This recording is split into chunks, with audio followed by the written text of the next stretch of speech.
the newest third generation. It contains 3 different peptides. It's something called retatrutide. I don't know if any of your followers have heard of it. It's pretty popular, especially gym bros apparently are like using it like crazy to like drop fat and like make themselves more lean because the muscle preservation is kind of insane on retatrutide. So you're going to have the GLP-1, GIP, and you're going to have glucagon in that one. And the glucagon is what's causing the muscle preservation, and it balances out the insulin-like effects of the first 2. So you're going to have lower side effects, better muscle preservation. A lot of people actually notice like improvements in like focus and ADHD symptoms, like a whole bunch of crazy things. We see cholesterol just plummet on retatrutide, and fat loss is kind of insane. Welcome to The Ultimate Asset, the podcast where elite physicians, health strategists, and high-performing leaders explore what it really takes to protect and elevate your most valuable asset, your body and your mind. This is high-performance medicine powered by Velocity Health. Hi, Dr. Busse. How are you? You guys, I am so glad to everybody that's here while Dr. Busse's setting up. I just want to thank you. I want to thank those of you that submitted questions already and let you know that I am going to do my best with my menopause brain to look at your questions you add here and make sure that we ask those questions to Dr. Busse. But I want to start by giving Dr. Busse. I'm going to tell you quickly how I got to Dr. Busse, and then I'm going to let Dr. Busse introduce herself. I have been trying to find the right partner to help me in my health and wellness journey for definitely 2 years, if not more. I personally felt like a lot of the things I was finding were either very reactive, not proactive, or very gym bro-esque, like didn't feel like a good fit for me as a woman, especially a woman of a certain age with menopause and hormones and all that kind of stuff. So I am very proud of myself that I kept searching and searching and searching, sort of like Goldilocks, until I found the right fit. And I totally feel like Velocity Health and Dr. Busse are the right fit for me because Dr. Busse really understands women's health and she's able to treat me anywhere, whether I'm in Cleveland, whether I'm in Florida, and no matter what of the 50 states you're in, she's able to treat you there as well.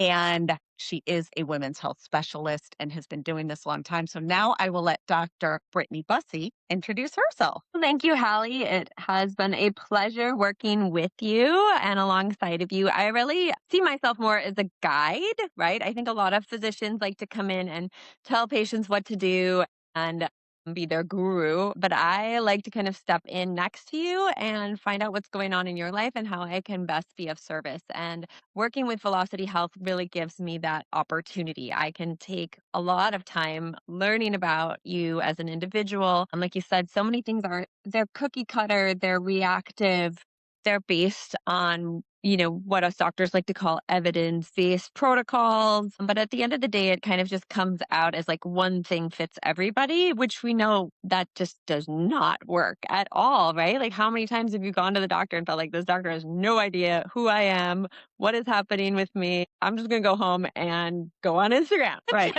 Or go to Dr. Google, which then that just leads a very bad rabbit hole. So yes, it's not one size fits all for clothing or medicine. For sure.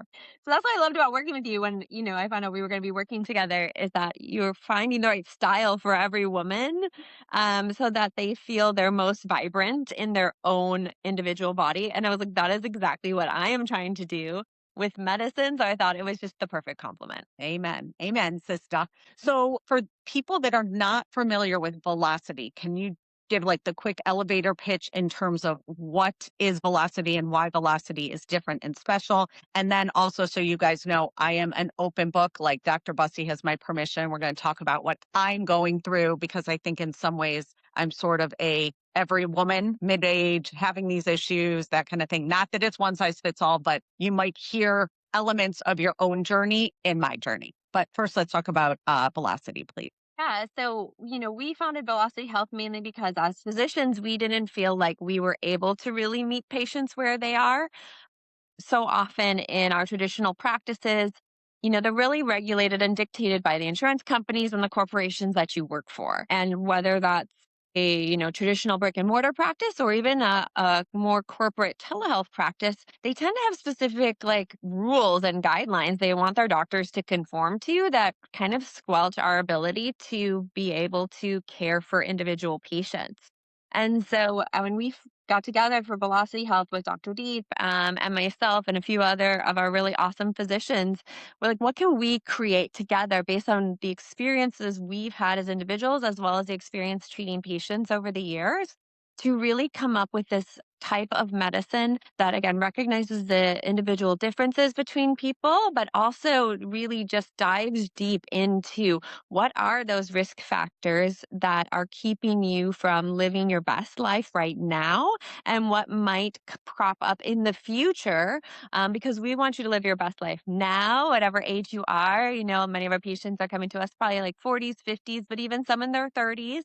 And then keep you living your best life well into your 60s, 70s, 80s, 90s, 100 and beyond. That's velocity, right? That was based on this idea that we're nearing what's called escape velocity for longevity, where we're going to quickly leapfrog from living to age 40, about 50 years ago, it was like, and then jumping to 80 as like a median lifespan, and now 120, 160, who knows, beyond. And we want to be there. We want to be developing these longevity-based protocols that have real evidence behind them, but also the individual component as well. Amazing, amazing, amazing. If you're finding value in these deep dives into health and performance, please take a moment to subscribe to our YouTube channel. It's the best zero-cost way to support the show and helps us bring you more world-class experts. Also, be sure to hit follow on Spotify or Apple Podcasts. While you're there, leaving a 5-star review or a quick comment really helps other high performers find us. We appreciate you being part of this community. So for me, I came to Velocity with a few goals, and I love, just because I'm a total nerd and I print everything out, like after our appointments and we meet at least quarterly and do testing quarterly, I got like a Sparks note version and then like an in-depth encyclopedia version after my appointment. And I love that it says, you asked me about my goals at the beginning, and my goals were proactive health management, insulin resistance, and improving my GI health to reduce signs of early autoimmune disease, because I had a very high marker in one of my autoimmune things, and my insulin resistance is sort of like on the edge, and my cholesterols also were on the edge. And that, like, generally speaking, I don't eat at McDonald's. Like, I'm making home cooked meals, I'm eating pretty healthfully. I also do enjoy things, so I like a good cookie here and there. I exercise, like I think I do the things I'm supposed to do, but yet things weren't really making much difference. And I didn't want to just be thrown on a statin or thrown on other medicines. So can you talk a little bit about like the tests you did? I know I shared with everybody, I did the poop test, the GI mapping, which that was a new one to me. I did blood tests, but I found out more information than like traditionally the blood tests I've had before, something called ApoB, which I'd never heard of. So I will let you tell a little more about that. And, it was really fun to kind of like do that with you. And remember when we had our first visit and you were like, so this poop test, like, what is it? How do I do it? And I was like, I actually don't know. Do you know what I did? I went out and did a poop test too. Good. It's a little like your Bill Nye the Science Guy, right? Like you're digging it, not to be gross, you guys, but like, and you catch it in like a French fry. Try. Yeah. Yeah. Totally. Yeah. I had no idea what that entailed. And I'm like, I'm not going to ask my patients to do something I have no idea what it is. And I felt a little bad that I didn't know how to explain to you what was going to happen or what to expect. So I was like, you know what? Pull the Band-Aid off. I'm going to do it myself. So that's a lot of what we do at Velocity Health is like, I want to understand what I'm recommending to patients as much as, is it right for them? So why we kind of started there with you is because you were showing these kind of anti-thyroid antibodies in your bloodstream. You weren't exhibiting any signs or symptoms of Hashimoto's yet. So your thyroid is still functioning perfectly. All of your thyroid hormones are normal, but you did have these thyroglobulin antibodies. So oftentimes, what we find is that when people and women especially could be diagnosed with autoimmune disease much more commonly than men. And a lot of that actually does start with your GI tract and with your GI health, because many of us are very deficient in fiber in our diet, and we're farming the wrong bacteria in our gut. And those bacteria that live with us are part of our body, right? So they are going to contribute to the health not only of your gut, but also to the rest of your body. So they're going to be responsible for metabolizing hormones. They're going to be responsible for keeping inflammation at bay, for keeping your gut barrier and your immune system intact. So when that starts to break down, you can actually start to have autoimmunity, difficulty with your hormone balance. So you might have too much estrogen, not enough progesterone, and all that can kind of come back to what are the gut bacteria producing for you or not producing for you. So what we did find on your test was that you weren't producing a lot of the short chain fatty acids. That would be a sign of very like healthy gut bacteria, and those are actually what the gut lining cells use as food. So without short chain fatty acids, you were potentially having a breakdown of your gut barriers. That was leading to inflammation and autoimmune potential. So our goal is to, refarm your bacteria in your gut with like better butyrate producers, get them healthier, feed them more fiber. So what we see is that like fiber actually really improves the health, especially of women in menopause and perimenopause. And a lot of that is just through estrogen balance as well as improving our gut and our microbiome. So increasing fiber in your diet can be really important for a lot of women. I actually know some beans are cooking in the other room for dinner tonight. So that is perfect. But you did say something because I was like, no, no, no, I'm getting fiber. Like I'm mixing fiber in my coffee in the morning and I'm eating this fiber. But you said there's a difference in how different fibers work for different people, maybe? Yes, exactly. So when you say fiber, people are going to say, like, oh, okay, I know what that is, right? Just like if I said the word fat to you and you're like, Mhm. oh, that's a macronutrient. I know what that is. I can track it on my, my fitness pal. But are we talking about saturated fat? Are we talking about unsaturated fat? Are we talking about omega-3 fatty acids? Like those are all very different things. Catch-all phrase like fiber is exactly the same situation, right? Like, are we talking about insoluble fiber, like in a big leafy bowl of kale? Or are we talking about soluble fiber?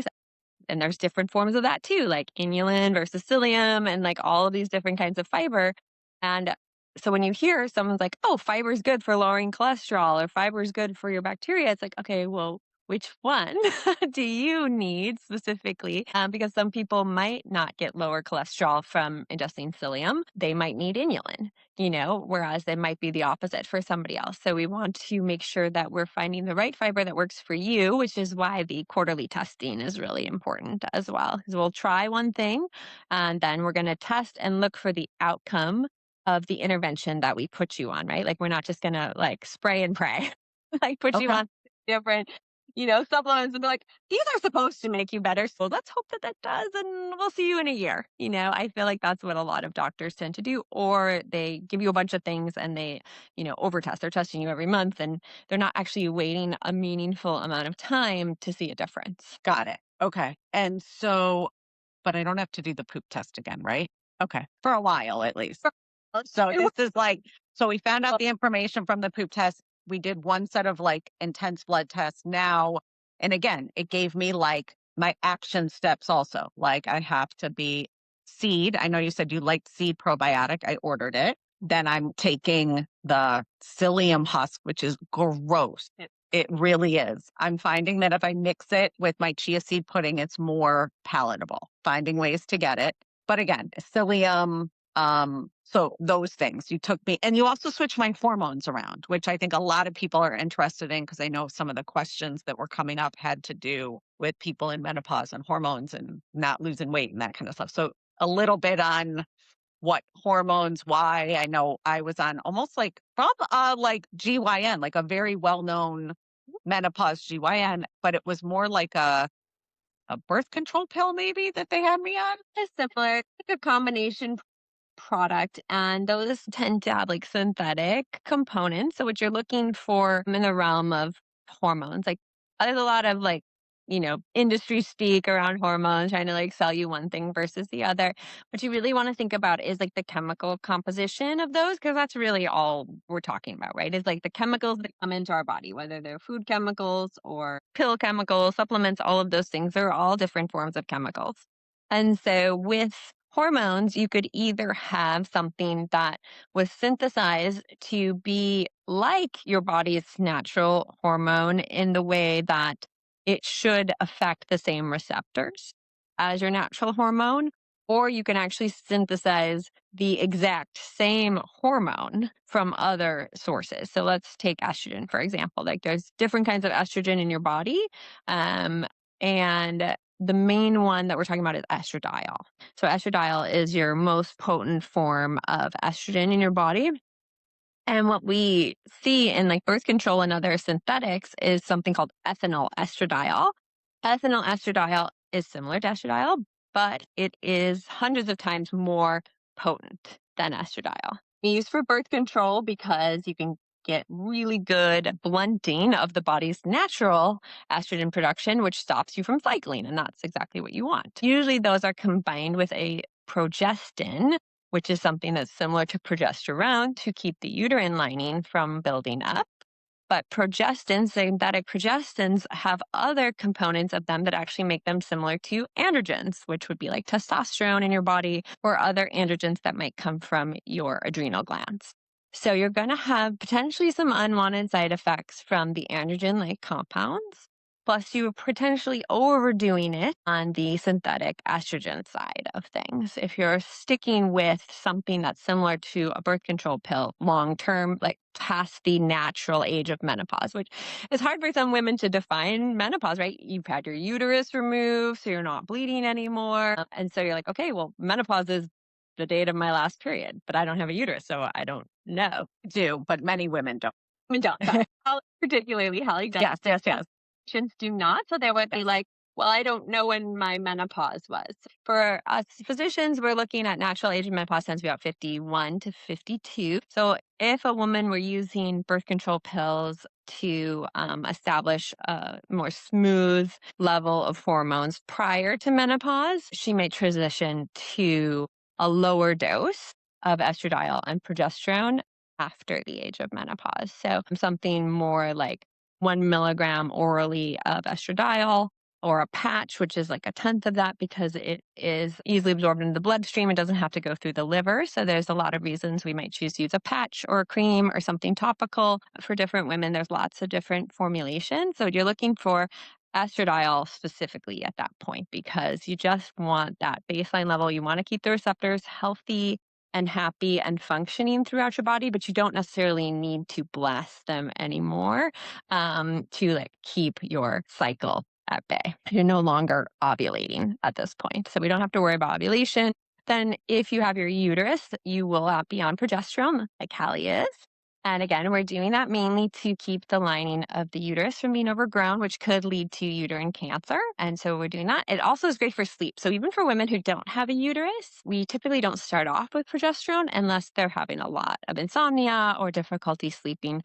Taking a little bit of progesterone at nighttime can be great for women who are having trouble sleeping. Yeah, I have been tired at night, so I guess that's a good thing. So no, that's awesome. And then how do we then you'll look at levels and then also get feedback in terms of how I'm feeling, and then that's when we'll make adjustments if needed. Exactly. So mainly perimenopause. So for our women who haven't gone through menopause yet, you're going to mainly be going off of symptoms because measuring levels isn't really accurate because your levels might be super high one day and then drop really low the next day. We call that kind of like hormonal chaos during the perimenopause period. So taking a bunch of measurements may or may not show us anything, but if you are having all of the symptoms of perimenopause or even a few of the symptoms, we have a whole list, a whole questionnaire of symptoms that we ask about because some people might think, oh, well, I'm not having hot flashes or I kind of feel okay, but I feel like I'm having heart palpitations and everything just hurts. Like, why did I suddenly start hurting all over my body at age 42? Like, I can't sleep on my side. My shoulders hurt really bad. That can actually be perimenopause. So knowing what the signs and symptoms are is really important. And then measuring those signs and symptoms, like, are they better or worse? when we've started hormone therapy with somebody is the most important way that we can figure that out. In some cases, we will still do the testing just to establish a baseline, make sure we're not going what we call super physiological, which means way above what you need. A lot of that is just going to be based on how you feel. But I know some women who get on estradiol in perimenopause feel almost more crazy because they're getting too much estrogen and not enough progesterone to balance that out. So we want to check levels in that case and just really keep an eye on the symptoms and how a woman is feeling. So I really want to find out from my patients, within 6 weeks of starting their hormones, because there will be a period of adjustment, right? Like where you're going to feel off. Especially those first 2 weeks. Like Yeah. you might feel like you have PMS, you might have breast tenderness, swelling, water retention, like Night sweats again, where I hadn't had them in so long. And that is actually another great thing because I'm able to talk to my health coach and say, like, just so you know, I'm having night sweats. And she checks with you and gets back and says, that's normal. Let's give it a few weeks. So that did definitely set my mind at ease because I was like, I'm not doing it. If I'm back tonight, I'm done. Yep. Those first 2 weeks can be a real transition point for women, especially I find women who maybe haven't had any hormones yet, and they're kind of within that first 5 years after their menopause transition and still having symptoms, and no doctor has said, like, let's give you some hormone replacement. They, like I said, they might feel like, wow, I'm having PMS. I hate these hormones. I don't want to be irritable and bloated and my breasts hurt all the time. It's like, yes, like that can happen. Give it about 2 weeks to 4 weeks for your body to adjust. Weird things do happen. Our body will respond to hormones, especially when it hasn't seen them for a little while. So we want to make sure we're doing that, but then we don't want to go too far out from menopause and start people on hormone therapy either. That's where we ran into some issues. Many people have heard of the WHI or the Women's Health Initiative, where hormones were started in women who hadn't had hormones in over 10 years. And the effects were potentially increased breast cancer, increased strokes, increased heart attack risk because their bodies had stopped having estrogen, had stopped having those protective effects. And early heart disease had started to develop, early plaques had started to develop in the carotid arteries and in the heart. And then adding the estrogen to it, which in this case was, Premarin, which is a whole bunch of different estrogens that come from pregnant mare urine. That's why it's called Premarin. And then also a synthetic progesterone, which kind of just sent their body haywire. And then we just told all women, no, hormones are terrible for you. You can't have them. And it's like, wait, my body wasn't trying to kill me the first 50 years of my life, but now hormones are trying to kill me. That makes zero sense. Right. Right. I meet a woman, and as a physician, I'm like, it doesn't, but I could be on birth control, which is super, super high levels of like synthetic hormone for most of my life. But no, when right after menopause, we got to take this all away because then it's going to try to kill you. So is that because actually I feel so grateful because I work with women all the time and I have for the past 20 years. And so in being in a woman's wardrobe in a woman's closet, right? We get into very real conversations very quickly. And I'm so grateful. I've learned probably as much from many of my clients as maybe they've learned from me. And I a few of them had already been going into menopause before I was there and had said, honey, make sure you get on hormone replacement therapy before you fully go on menopause because you can't go on hormone replacement after you've fully gone through menopause. Is that still the case? Or if someone has really not had their cycle for more than a year or two or whatever, is there a way to safely get that sort of intervention? So the great thing about velocity is that usually we don't have to draw a complete line in the sand, right? I think many OBGYNs would have to draw a line in the sand, but right now the Menopause Society is saying that's about 10 years post menopause. Within 5 is definitely considered safe. Anything from 5 to 10, doctors might be a little bit more hesitant. Again, if they're menopause trained, some who aren't menopause trained might be really hesitant either way. Just again, we're going back to that scare stuff that we all got indoctrinated with when we were in school. So, within 5 years, definitely safe. Window after that may be safe. We want to find out what your stroke and heart disease risk factors are as far as like family history and personal history. So if you've been without your hormones for 7 or 8 years, I'm going to want to know what is your cholesterol because cholesterol goes up in menopausal women. We lose the heart protective effects of hormones in our body. And we're going to also potentially have started to develop those calcified plaques, reduce blood flow to the heart, early signs of heart disease and stroke. That would make it risky to start, especially like an oral estrogen or in that case. So we would do a full workup for you from a cardiovascular risk standpoint. And let's say you're like, no, I'm totally healthy. I actually genetically have a low disposition towards heart disease. No one in my family has it. Your heart looks clean. On There's no blockages in your arteries. There's no blockages in your carotid arteries going to your brain. Then we have a discussion because there are women in their 60s who are still having symptoms, right? Like they're still like suffering from brain fog, still having night sweats, still can't sleep. And in that case, I'm not going to tell my patient, I'm sorry, you have to suffer because your doctor didn't know better 10 years ago. Like that's just not fair if they're in the position where they know what the risks and benefits are. We're using, as someone is saying here, the bioidentical forms. Again, that would be an estradiol. Usually it's derived from yam, and it is just Yam, like a sweet potato yam? yam, like a sweet potato. Oh, wow. So that's where we're typically getting the estradiol from. Most safe version in that case would be a topical, whether that's a patch, if you can tolerate it without like skin irritation or it's not falling off all the time, or a cream. Again, all the stuff you can get from the pharmacy. There's no difference between the pharmacy version or the compounded version. They're both considered quote unquote bioidentical, right? They're estradiol. Someone asked that, like, what are your feelings on bioidentical? So if you can speak to that, that would be great. Like bioidentical, the word itself is kind of, again, a marketing term. So some people throw that around as saying like our hormones are better than the ones you get at the pharmacy. They're exactly the same, whether they're compounded into a special cream just for you, which costs a lot more money than the over the counter. And so those things can be used again as a marketing term. They can be kind of scary for women, but I don't want the synthetic. I don't want the one from the pharmacy. I don't want the chemical version. It's again, everything's a chemical. It's just, what are we calling it these days?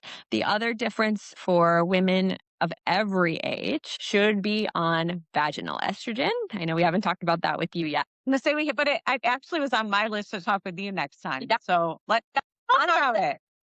Guys, let's talk about vaginas. Let's go. Talk about vaginal DHEA as well. I think we might have. So those are the two products. DHEA is going to be converted to both estrogen and testosterone and will help keep your vagina healthy. We want a healthy vagina, right? Because without estrogen in that area, the tissue will start to break down. You will lose the tissue and the elasticity even around your urethra, which makes women prone to UTIs, which can be fatal in older women. So anyone who's having chronic UTIs, anyone who's having vaginal dryness, anyone's having pain with intercourse, please talk to your doctor about that. There are zero contraindications for vaginal estrogen. It is only locally acting. It does not go into the rest of your body. So even if you've had breast cancer, even if you have breast cancer, you should be on vaginal estrogen to combat the vaginal dryness, the pain, the irritation, and the UTIs. Like that is just one of those things 100% of women should be given at if they're having symptoms, even if they're not, because this is preventative, right? Like we don't need sort of like eye cream that we put under our eyes. We should be putting up our hoo-ha, right? But not the same cream. Just like, you want to start doing your Botox before your face is completely sagging, right? You want a little bit, just it's preventative care for your vagina. Like you want to stay healthy and like you can restore it to a point. If you get on vaginal estrogen later, it can at least feel better. There can be less pain. Will 100% reduce UTIs, even down to 0 if you're having frequent UTIs. So you will get benefit from it, but let's just do it ahead of time, right? Like let's just go. It sounds to me like if you were going to say the number one thing I would tell every woman of over 40, is to get vaginal estrogen. That's what I'm hearing. 100%. As soon as you even start noting DHEA, one of the two. With perimenopause, even like you're starting to have that severe dryness, especially during the luteal phase, where you're just like, I don't feel like sex. I am dry. And it's like, yeah, lube is great, but it's gone within like 2 seconds, and like what you want is like something that is sustainable, that's actually improving the health of your vagina and keeping it healthful over time. It will not interact with your patch. So for the asking about that, no, because again, there is little to no what we call systemic or body absorption of the vaginal version. It is just completely acting locally on the skin and the mucosal tissues of your vagina and your vulva. So that's why the cream is great versus like the tablet or the ring where you kind of put it way up in there because it's the vulva that's actually going to start shrinking down and disappearing. So if you like your vulva, you should definitely massage it with a little bit of cream as well. And is that like an every night for the rest of your life kind of thing? Or is it like you start more frequently and then can get to like 3 times a week or Yeah. that kind of thing? So the dosing is typically, like I said, I'm kind of more familiar with, I started with a lot of women using the tablet mainly because they thought the cream was a little messy. But again, the cream's really good for that vulvar health as well. And then you mean the tablet, it's almost like a suppository thing, right? Put it up Yeah. there and yep. Yeah. So you that versus again the cream, which you're gonna kind of just rub it around, massage it around there. And again, some people would be like, that's a little messy. I don't know if I like that. But you put lotion all over your body, it does absorb, right? Yeah. And you have a little bit in your underwear. But again, at the end of the day, I'm like, I'll take a little bit versus the alternative.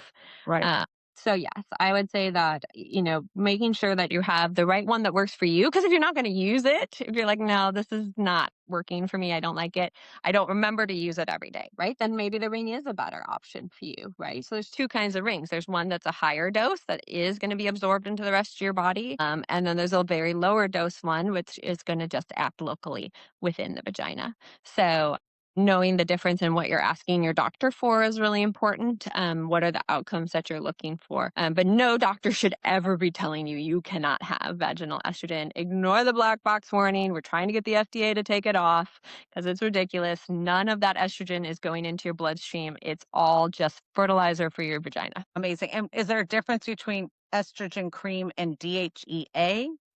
You put those initials right? It's going to rely on a chemical reaction at the cellular level to break that down and convert it to estrogen and testosterone. So that tends to work well still for younger women. Maybe as women get older, they don't have as much of the enzyme available.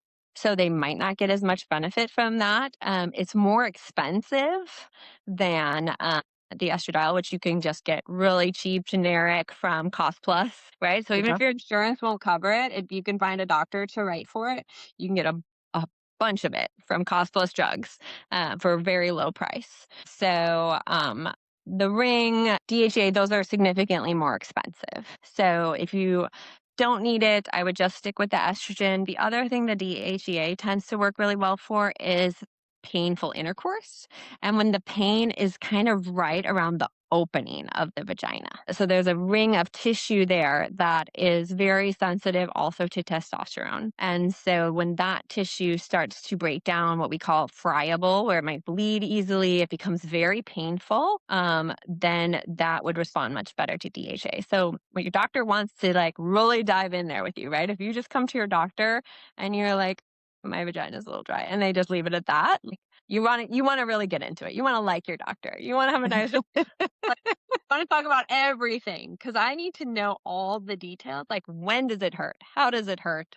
What is the sensation? Is it sandpapery? Is it pulling? Is it bleeding? Like, what is it feeling like to you? Because that's going to give me the information I need to make the best choice for you.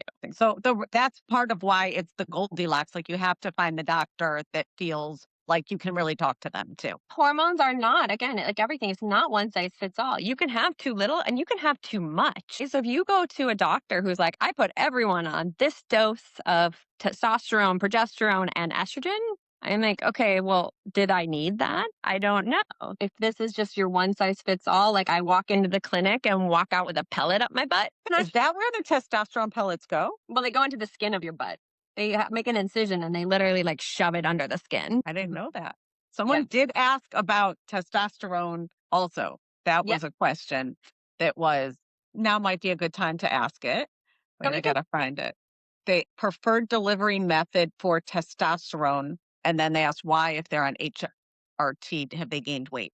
So those are probably two really good questions for us to ask. Oh, I guess it would be, it depends why you're getting HRT, we can talk about your DEXA scan, right? Like we Yes. talked about Yes. earlier. So get into that. And I also want to answer the person who asked about perimenopause at 30. Oh, yeah. Let's do testosterone, perimenopause at 30, and then we'll jump into body composition so we can talk about Perfect.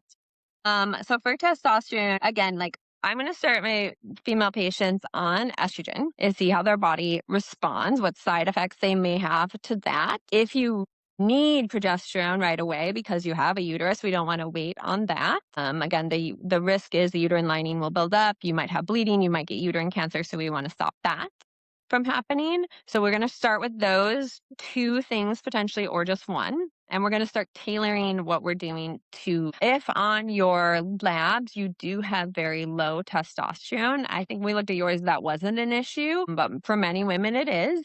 And so if you're having very low testosterone on your labs and you're having symptoms of no interest in sex is kind of the big one. No libido at all, just complete loss of interest, no arousal. You're like, basically like, my husband could be my roommate, I could care less. That is distressing to you. Like, you're like, I don't like that. If you guys are fine with it, then there's really no reason. But like, I think most people are probably distressed by that. Or at least the husbands are potentially telling them like, hey, what happened to our sex life? And so that might be having some low back on you. So coming to your doctor, you're saying my sex life is in the toilet. I don't know why.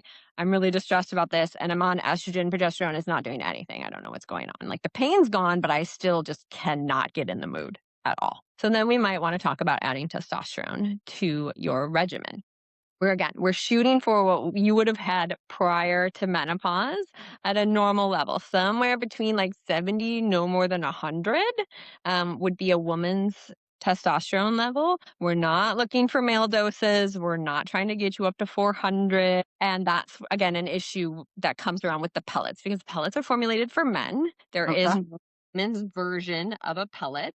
And once it's in, you're stuck with it until it's gone. So you might have a super huge rise in your testosterone. I mean, women coming in at 700 levels of testosterone, like 10 times what they should have. Acne, voice deepening, which does not go away, growing hair in places you don't want hair falling out when you don't want hair to fall out. Those are all really bad things if you are not monitoring the levels. So what we like to do is use a very tiny dose of what the men would use. And the only way we can really do that is either through compounding, or you can get androgel, which is the men's topical gel version. And it comes in a tube, and a man would use the whole tube at once every day.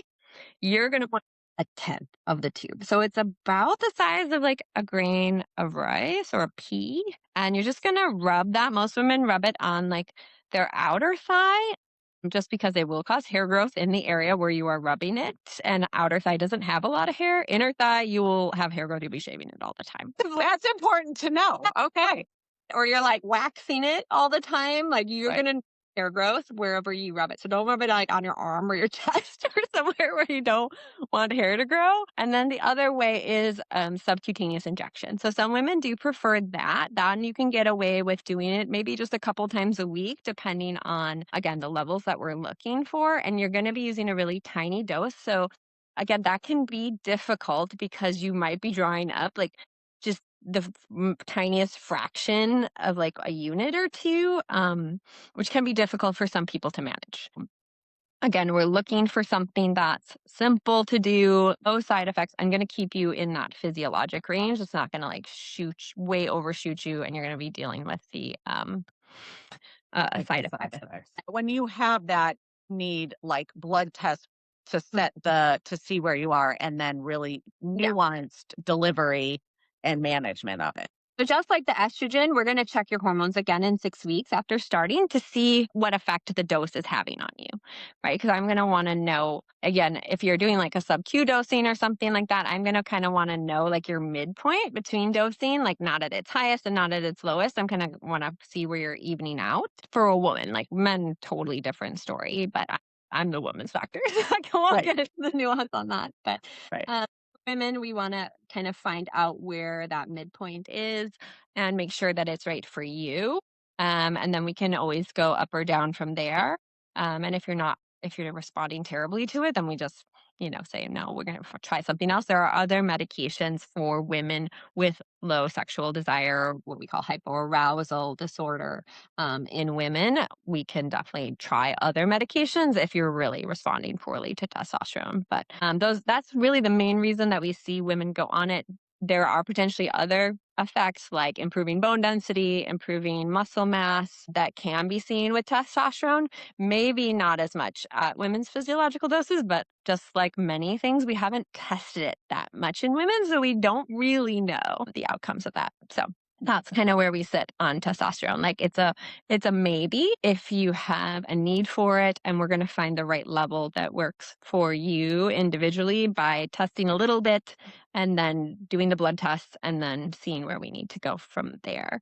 For the woman who asked about perimenopause, yes, it can start in your 30s. Some women do have earlier onset of perimenopause. So even between like 35 and 45, some women who have like early onset, but before that, it can definitely happen. So if you're having symptoms you think might be attributed to perimenopause, definitely find a great doctor who can also check you for thyroid function, who can, assess your estrogen levels at that point, just to make sure you're not in early, what we would call ovarian failure. I know it's a terrible, terrible name. We don't want to talk about our ovaries failing, but that would be premature ovarian failure. So we want to make sure that that is not happening. Other things like checking mercury levels can be really important because that might be leading to your hair falling out and anxiety and mood disorders and low energy. So you want to make sure that your doctor's checking for a variety of things and not just being like, oh, yep, early perimenopause, here's some hormones that should fix it. We want to get a whole view of our patients. It's another reason that I don't recommend people always go straight to like these telehealth providers that are like, we do hormones, right? It's like, okay, but that's all they do. You call them, you read the script, you fill out the survey, and they stick you on the hormones, and that's kind of the end of story. So when you have these like cookie cutter protocols, you're not getting the right care for you, and nobody's asking the questions like, is this something else? Is there something else going on? Right. So that is the difference of you guys at Velocity. Like you really are. And from my point of view, again, why it seemed like such a great fit, you were using Western medicine, like you're all trained doctors, but you had a point of view that was more proactive and preventative and really digging deep. You're seeing how my dog gets naughty. He likes to knock all the pillows off the couch. I have a bubble, sir. You're in trouble. He's deaf, so he can't really hear me anyway. But yeah. And so you're really able to do that. And then you personalize each thing. You spent so much time with me as a patient, and I think you do with all your patients, that you're really asking all those questions. It's not like, oop, I have to get to my next patient. Exactly. Like even for this, it's like, oh, we have an hour. Like, is it okay if we go a little over? Well, yeah, that's probably fine. My nanny leaves at 5. I'm in California, so I'm a little bit behind you. But, another woman asked about the bloating and the food intolerance. I assume that's after starting estrogen. I would definitely want to know, like Hallie and I talked about, we did that GI profile on you. So the way that hormones are metabolized through your body is they have to be processed through your liver and then excreted through your bile. So from your gallbladder into your intestine. The breakdown of the estrogen is going to be accomplished by your bacteria in your gut. So they're actually going to help finish metabolizing that. And then the fiber is actually going to take those metabolic byproducts and the toxic byproducts and make sure they make it to the toilet where your body is trying to get them to. If you are not getting those attached to some fiber, we have what's called enterohepatic circulation, which means that your gut and your liver are connected like this. So it's going to go out your gut. It's going to get to the end of your small intestine. There's a little valve there. Anything that's not bound will get reabsorbed back into your bloodstream where you don't want it and go back into your liver to be recycled all over again. And that will continue and continue to you. So you might have higher levels of estrogen than intended because it's actually building up in your system, which could be potentially even poisoning your gut bacteria, leading to food intolerance. But again, I don't know that for sure because I haven't seen your gut profile. Right. But that would be a place to start. Find a doctor who can look at your gut health, or even just like if you can't do that, it's out of your budget right now. Eat some beans, right, Hallie? There's some black beans cooking. You can come over for dinner. And I have some psyllium getting ready for tomorrow morning. Exactly. So psyllium and beans are both a great source of soluble fiber. And soluble fiber is going to be the vehicle for moving things like cholesterol, fats, hormones, other toxic things that are getting excreted into your intestine and actually taking them to the toilet where they belong rather than allowing them to recirculate in your gut. So definitely start adding in some fiber, see how you feel. If that's not fixing the situation, you may want to find a doctor who can do a gut health profile on you. Amazing.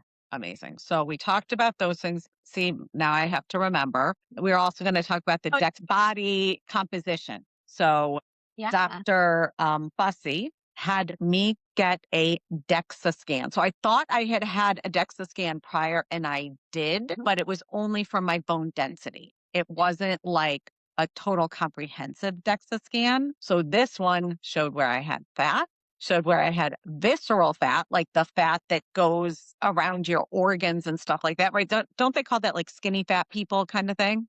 Yep. And I was not horrified, but not thrilled. Is that a fair way to say, like, with the result? Because again, like you said in the beginning, you're like, I am healthy. Like I eat well. I'm not running to McDonald's. Like you're exercising, right? Like you're playing pickleball. You're doing cardio. And I do like resistance training, I thought, but I think I need to up my weight. So you can tell them what happened. I'll just sulk here for a second. Hallie was coming to us with insulin resistance, and she's like, I don't know why I'm insulin resistant. And I was like, Hallie, you are very healthy. And I can see you on your Instagram. Like you are a healthy figure. Like you look great. I'm like, but a lot of women look that way and they still tell me I want to lose 10 pounds. I'm like, you may not want to lose weight, right? I need to know what is your body composition. How much of your weight is muscle and how much of your weight is fat? Because if you have low muscle mass, you're going to have insulin resistance. And the reason for that is your muscle actually takes up most of the glucose that is circulating around in your bloodstream through a mechanism that's completely independent of insulin.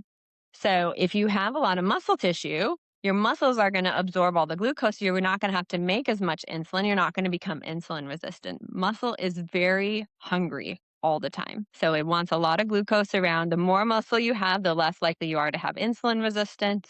Yeah. So we wanted to make sure that Hallie actually had enough muscle mass to be dealing appropriately with glucose in your body as well as cholesterol. And that's why we decided to do a DEXA scan rather than just right away saying like you needed to be on metformin or something like that. Right.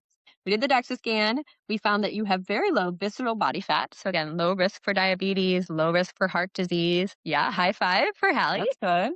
And very low muscle mass, especially what we call your appendicular lean mass index, which is how much muscle you have in your arms and legs. Very important to have muscle there because we don't want you to trip and fall. Speaking of the DEXA that you did on your bone density, usually they're looking at two areas. The femurs, the femoral necks are what tend to fracture in women when they have what's called you say that's a hip fracture. It's usually femoral neck fracture. And then also the lower part of the spine, the lumbar and the sacrum, again, a place where we get fractures, compression fractures from the weight of our bodies and gravity pushing down on us. So you want to make sure your bone density is normal in those areas. These DEXA scans actually look at your full bone density. Yours was fair, which I'd like it a lot higher for your age. And the way that we're going to accomplish both improved muscle mass and maybe not improved bone density, but definitely it will look improved compared to women your age because you're going to keep yours compared to other people who might lose theirs, is we're going to add more weight. So you're going to lift heavy things at least 3 times a week. So instead of lifting lighter things more frequently, we're going to lift very heavy things for more like 8 reps or so. So things like deadlifts, things like squats, all those traditional like powerlifting moves, chest press, but mostly loading your body, what we call axial loading. So deadlifts, squats, lunges, things where you're going to be loading that lower body will really improve your bone density and your muscle strength very quickly. So we're going to get you on that. Make sure you're working with a trainer, especially if you have not lifted heavy before, because you could injure yourself, right? I think the first time I lifted with a trainer and I did a squat, fell. Luckily, but I still kind of hurt myself. So you can happen. And I was 39 and I still tripped and kind of fell and lost my balance holding the weight on my back. So I definitely recommend a trainer if you've never lifted heavy weights before, especially on like a straight bar. Something called a Smith machine is really great. If you Or like, I can't work with a trainer. That's not in budget for me. If you can go to a gym that has something called a Smith machine, it's basically like the straight bar is in this big rectangular machine where the bar is in the machine. You cannot drop it on yourself. It is locked in. It is protecting you from hurting yourself. So using a Smith machine can be really helpful for squats if you haven't familiarized yourself with doing that. You can still use dumbbells for a lot of different kinds of squats and also deadlifts. Just use 2 of them. And there's, a ton of great video content online on like the correct way to do a deadlift and a squat so that you're not hurting yourself. But I think at the end of the day, like, having somebody watch you, just even hiring a trainer for like 2 to 5 sessions to just like help you with your form, so that you're not hurting yourself is really important. Amazing. And when you say heavy, is there like a guide to that? Or it's sort of like till you get to failure in 8 reps? Like, because Yeah. I thought I was lifting kind of heavy, but I guess I'm not lifting heavy Yeah. enough. Not full failure in 8 reps. Like you might want to feel like you could do 1 or 2 more. Okay. But I don't want you to, again, I don't want you to injure yourself. I don't want you to lose your form completely. But once you start to feel like, hey, my form is breaking down, and maybe the first time you do it, you only get 5 reps, and you're like, if I do 1 more, I'm not going to feel great. So just starting off with what you can do and more than you think you can, right? So if you're like, I think I could probably lift 40, like try 45 and then see if you can get to 5. If you're like, Okay. no, I can't even do 5 with 45, like drop back down to 40. But see if you can get to 5. If you get to 5 easily, you get to 8 easily, okay, then it's too light. Then you're going to need to try again. So it's going to take some trial and error. But your goal is so the bar alone is going to be 45 most places. And then adding the weights to the ends of it will make it go up from there. They did these amazing studies where they actually got older women, like much older than us even, to lift their body. I like that you say us. She's way younger than me, just so you know. But yeah. Okay. I'm sweating right now, just in case you can't tell. Okay. I'm sorry. But yes, so I'm there with all of you at this point. Okay. I'm getting close to my period. So, my luteal phase, I start to have like really bad perimenopause symptoms. That might be common for a lot of you in your 40s. I don't even think I knew what like luteal phase or any of that stuff was till like social media. I never even heard of it. I just know my mother always, whenever anything would happen, she'd be like, it's your hormones. It's your hormone. And I hate to say it, she was right. Same way my daughter was when I'm right. If you are enjoying the discussions we are having on the ultimate asset, check out our new research newsletter, Accelerate by Velocity Health. Every month, we focus on the newest scientific research published around the world. Our team of expert physicians and clinical researchers break down scientific papers and deliver you the Velocity Health perspective. Accelerate your health goals and optimize your ultimate asset. Sign up today following the link found in the description. So because I want to be mindful of your time and everybody else's time, because I really could talk to you for like 8 hours, but that would not be fair. I know there were a lot of questions about, and we had talked briefly about GLP-1 or peptides, so I know that's a big question. I personally right now am not on anything like that. I take berberine, which is sort of a natural metformin, and we're testing to see when we do my next quarterly testing, if it's really working or not. Jury's out because I sort of was taking it before, so we're not sure. But you were talking about the different kinds of GLP-1, semaglutide, that kind of thing, because the other thing with the DEXA scan is that the person running it today told me it's very, very important for people that are on a GLP-1 of any sort to get the baseline so they make sure they're not losing more muscle mass, because that can often happen. And this is one of the only like true ways to know, like, because your BMI is sort of like your height and your weight and your this is this is what your muscle mass is. So you have a baseline and then you're either gaining or losing, and that's very important. So, but then you were talking to me about 3 different kinds of GLP-1s or something like that. So I would say, just like to recap, that is that, like I said before, like so many women come to me and they're like, I want to lose weight. I want to lose 10 pounds. And I'm like, okay, well, but what does that mean, right? Like, what is your body composition? What is your fat mass? What is your muscle mass? Because losing weight is indiscriminate. Like you could be losing bone mass and be losing weight. You could be losing muscle mass and be losing weight, which tends to happen a lot when people over restrict their calories because they might be over restricting protein. They don't have those building blocks to make muscle. So when you look at something that kind of works indiscriminately towards weight loss, like a GLP-1, you're just going to be losing weight, right? This number on the scale is going to be going down. And a significant percentage of that is potentially going to be muscle if you are not being mindful of resistance training and increasing the amount of protein that you're getting to make sure that your body's not using your muscle for the other things it needs amino acids for if you're not taking enough calories.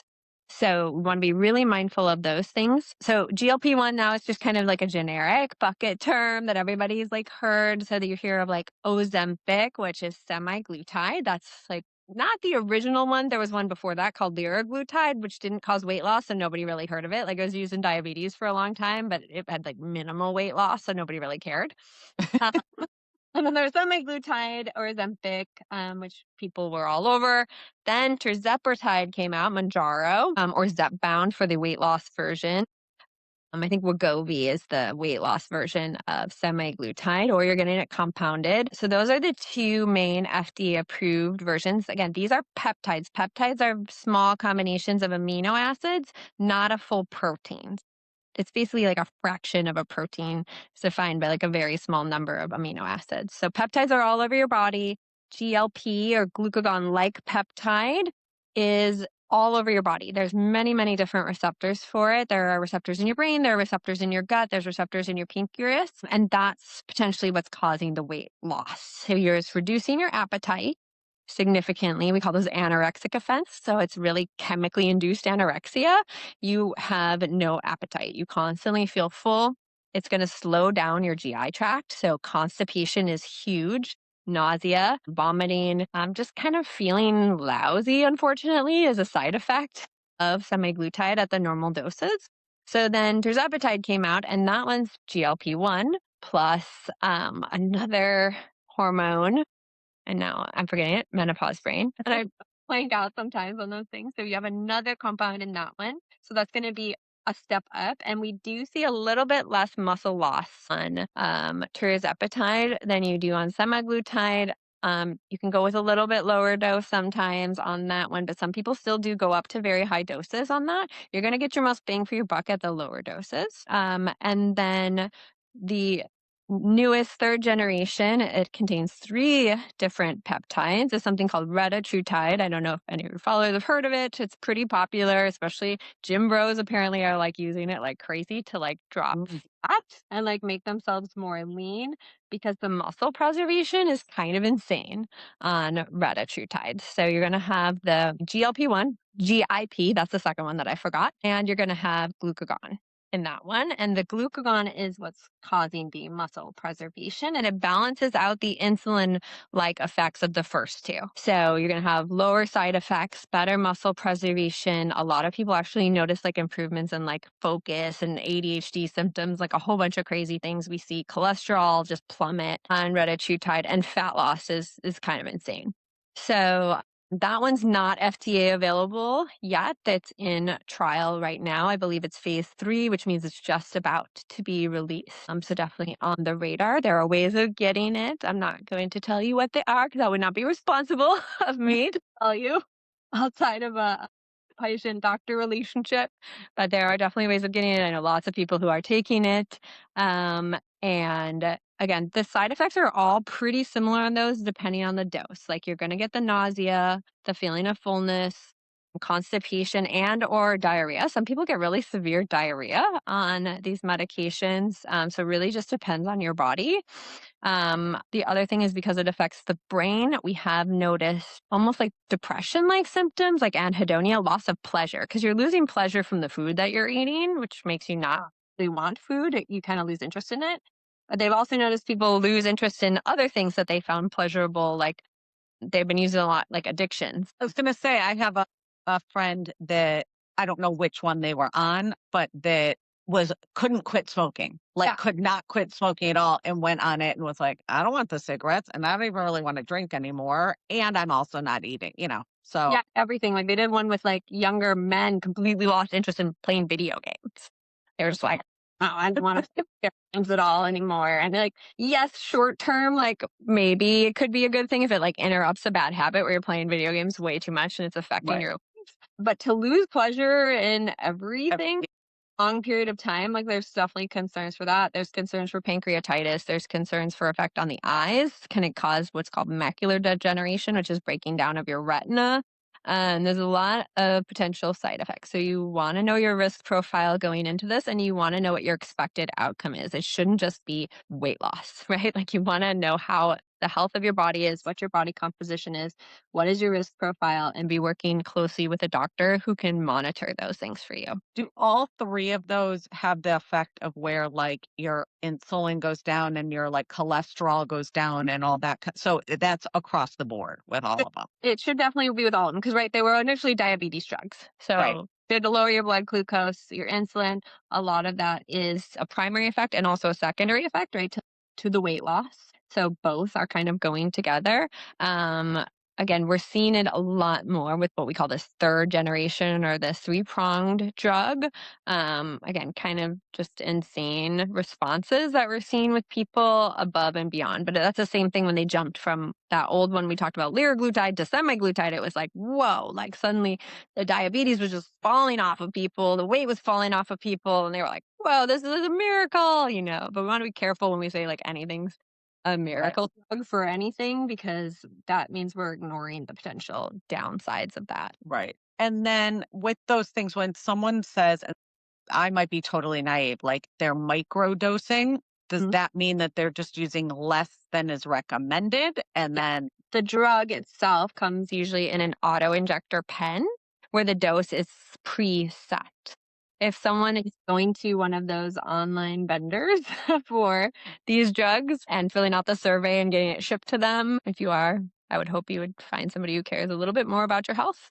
But that's beyond me. So you'll get a little vial, and then you can draw up whatever dose you think is appropriate, I guess. Again, if okay. no doctor is following up with you, but some doctors also might be working with you to microdose. Microdose is going to be less than the therapeutic dose that is recommended by the manufacturer, right? Okay. So the dose of tirzepatide usually starts out at 2.5. So if you're taking one, you're microdosing. And is that something that then one needs to be on kind of forever or no? Or I don't know. And it depends. I would say that the main reason people gain weight again after coming off is they lose that feedback mechanism. So, especially if they were on a very, very high dose, they might not have worked on their issues with their food addiction, and they're going to come off of the medication and they're suddenly going to be very motivated to eat and overeat again because they're going to lose that satiety or that fullness signal that they had from the medication. I think with the correct support, especially mental health support, and the mindfulness component of it, sometimes even that microdose can be really helpful in just like that satiety signal, like, ooh, like I feel full, Right. and Not knowing but that you feel full if you lived a life never knowing that feeling. off, you do kind of start to have that mindfulness built in. So I think like reinforcing that while you're on the drug is really important, just not mindlessly using the drug and then mindlessly going off of it, you're going to have rebound weight gain. But if you are mindful while using the drug and doing the appropriate things to change your cognition and behavior around your intake of food, that can be really helpful because then you go off and you've got all of these great changes in your brain chemistry that help you to remember what that feeling of fullness was, how you feel now lighter or more active or have more energy, whatever it is that you got from the weight loss. I think something also to look out for when you're coming off of it or someone suggests you come off of it, maybe you lost too much weight or having side effects from the medication. I've definitely seen patients try to fight me like tooth and nail and like cling to the medication. And again, that's where my concerns about replacing one addiction with another comes in because there are receptors in your brain in the dopamine centers that respond to GLP-1. And that's something that I don't think has been explored enough. And we don't want to get in that situation like we did with opioids where we're like, oops, sorry, we didn't know this was addictive and you're going to need higher and higher doses and it could kill you. There's a potential. Whenever there's this wonder drug and everyone thinks it's amazing, we should put it in the water, everyone should be on it. I think we need to be really cognizant of the potential for harm in these situations. Amazing. Amazing. So honestly, like I have so many more questions. Let's end with one in terms of someone asked ideas for sleep. If there's one or two supplements all women should be taking, what are they? I feel like we talked about the vaginal estrogen, but maybe there's another supplement. So how do you feel about weighted vests and magnesium and intermittent fasting and like creatine? Like there's so many things we could talk about. Yeah, let's just wrap it up. You said you wanted to talk about, remind me again. Like, are there things sleep that you? So we could do a whole nother Instagram live on that. Just like basics of sleep hygiene, of course. So making sure that you're not raising your stress levels right before bed. It's not so much screens that are the issue, but what we're doing with them. So if you are scrolling and you're getting really worked up and looking at a bunch of political things that make your blood boil or, things that other people are saying, I think no matter what side you're on, you're going to see things that make your blood boil. A lot of the time, if you're doing that and you're like doom scrolling right before bed, that's going to make it difficult to sleep. Or even if you're, watching a really intense like drama on TV or horror show or reading a really scary book, like I don't recommend doing any of that stuff right before you go to sleep. So looking at how are you managing stress right before bedtime? Not eating too late, potentially. Like you want to make sure your blood sugar is staying stable overnight. So potentially like having something that's higher in fat and protein about 2 hours before going to bed, because drops or spikes in blood sugar could wake you up in the middle of the night. So kind of being mindful about what you're eating and when you're eating it and seeing how your body responds to those things. As we get older, how much water we're drinking late at night, like our bladder might not retain water as well as it used to. You might be signaled to wake up in the middle of the night and go pee and have trouble going back to sleep after that. Or maybe you don't have trouble going back to sleep. Going pee itself is not the issue. It's whether or not you can fall back asleep easily after going pee. So if you're finding that you're going pee and you can't fall back asleep afterwards, you might try to not have to go pee in the middle of the night. Yeah. And again, like kind of looking at the things in your life. If you're waking up every night at like 3 a.m. and you can't go back to sleep, you might want to think about what are your cortisol levels like during the day and especially at nighttime. Maybe taking ashwagandha, if that works for you before bed, can help keep your cortisol spike down so that doesn't wake you up at 2 or 3 a.m. Simple things like magnesium, 2 grams of glycine, L-theanine. Those are all really safe and can help you to fall asleep. Don't recommend melatonin typically unless you're like switching time zones. You need to readjust the signal for falling asleep. So melatonin is not a sleep aid. It will not keep you asleep. It will just give you the signal that it's time to fall asleep. So if you're going to take it, it should be a pretty small dose, which I guess is even hard to find these days. Like it seems like every tablet has like 5 to 10 milligrams of melatonin in it. Way more than your body produces on its own and way more than it needs. You want like half a milligram. You want to take that about an hour before you want to fall asleep to give your body that signal that it's time to go to sleep. And then after you've taken it, keeping everything really dark and then signaling your body like it's nighttime, we're going to sleep. So if you just pop it and then again go doom scroll, the melatonin's not going to do anything for you. Okay. Good to know. Good to know. Amazing. Dr. Busse, thank you so, so much. I hope we ended before your nanny has to go. And really, I could not be happier. You're a pleasure. I feel like I'm learning so much about myself, about health, about wellness. I'm glad you're my partner on this journey. And if anybody is interested in learning more about Velocity Health, please check out their Instagram is attached to this. There is a special page, which is Velocity Health / I think it's Hallie Abrams. It might be the wardrobe consultant. I will try and tag it in a story so that you're able to find it, because there's a certain offer for people that follow me. If you're interested in joining the Velocity Health family and have them be your practitioners, because really, I could not be happier. Yeah. Well, thank you guys. Thank you for listening to The Ultimate Asset. Until next time, keep investing in your greatest asset, yourself. This podcast is for informational purposes only and does not constitute professional medical advice, diagnosis, or treatment. Always seek the advice of your physician or other qualified healthcare provider with any questions you may have regarding a medical condition or before making any changes to your health regimen. Never disregard professional medical advice or delay seeking it because of something you have heard on this podcast. Reliance on any information provided in this podcast is solely at your own discretion.